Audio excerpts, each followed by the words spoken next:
What's up, guys? Sloan160 here, and today we're taking a look at Battalion 1944, which is a newer game / older game because it's taking first-person shooters back to its roots, and it is ready to deliver in the best way possible, so stay tuned for this review.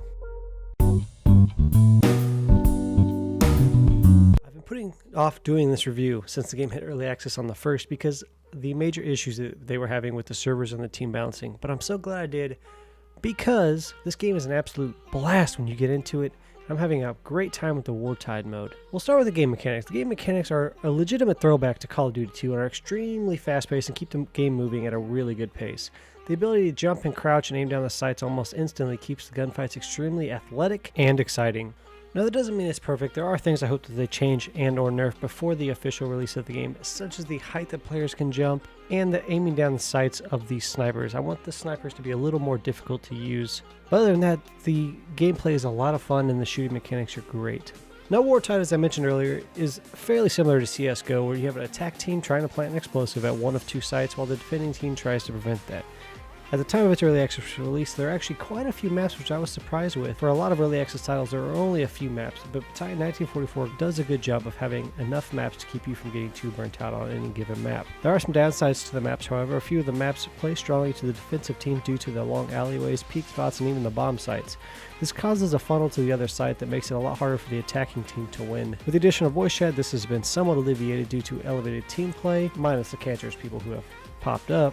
Other than the slight advantage to the defending team, the Wartide mode is an absolute phenomenal mode and is extremely fun to play and will make time disappear quickly. Now, I want to touch on the training grounds real quick because I feel it's an extremely underrated portion of this game.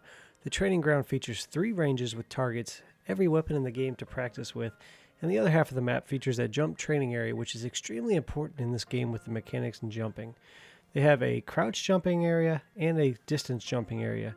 And the way the jumping is in this game, it is very helpful to practice. And yes, Battalion 1944 does have loot crates, but they're not in the same capacity as Star Wars Battlefront 2 or any other games with controversial loot crates. And I was actually surprised by the loot crates that you were getting in the game because you do get them after every level up, and the skins are actually really nice and make the game a lot more fun and make you actually want to open the loot crates. Now, you can buy the skins on the in-game market, and you can buy the loot crates, but I don't see a problem with the loot crates in this game because they simply are just cosmetic, and some of the skins are pretty nice. Another area of the game that I want to talk about are the graphics. I've seen a lot of people on Reddit and in my Twitch stream talking about how the graphics are shit. Well, they're really not that bad. Yes, they're not AAA quality, but they work well for the game and keep the game really well optimized and smooth running, which is important for the way the game plays. Now, there is resolution scaling if you're that obsessed with the graphics to make it look better, but this game runs so well you can pump the resolution scaling up to max. You really won't see much of an impact in performance. Now, speaking of settings, Battalion 1944 has every setting any normal PC gamer would want in their game, including field of view, resolution scaling, as I mentioned before, frame rate caps up to 200 frames per second, and even texture streaming. Not that I would recommend it, but it's still a nice feature. Oh, and there is left-handed view model if that's your type of thing. It just didn't seem to fit well in the game for me, but it's on PC, so it's all about customization, right? Overall, even after all the server issues, team balancing issues, and glitches at launch, Battalion 1944 is a really exciting throwback to the old glory days of first-person shooters, and any fan of the older days will enjoy the fast-paced, team-oriented combat. The dev team has already laid out its plan for the early access of the game, which I will leave down in the comments below. This includes quarterly updates, map releases, and even free DLC. Yes, no season pass, no paid DLC packs, free DLC.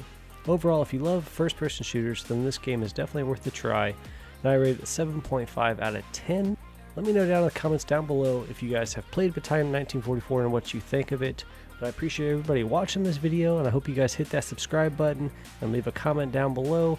And if you want, I will leave a link to my website where I have the written review down below. I will see you guys in the next one.